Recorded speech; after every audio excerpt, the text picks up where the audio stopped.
Hi, my name is John Kongsvik. I'm the director of TESOL Trainers, and we are your scaffold to success.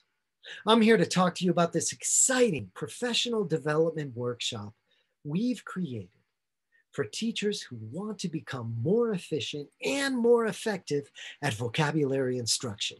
This remote teacher training seminar is all about the principles of teaching and learning vocabulary. And in this workshop, we're going to look at the 4 components of vocabulary. And I'm going to explain why this topic is so challenging to so many teachers and so many learners alike. We're also going to look at the difference between teaching to rent and teaching to own.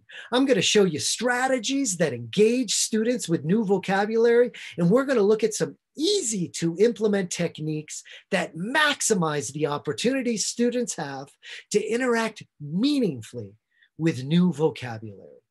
You can go to www.tesoltrainers.com for more information, or you can contact me directly, John at tesoltrainers.com. I would be more than happy to talk to you about this workshop and explain to you why this is such an incredible opportunity that will transform the way you approach teaching and learning vocabulary. Check us out.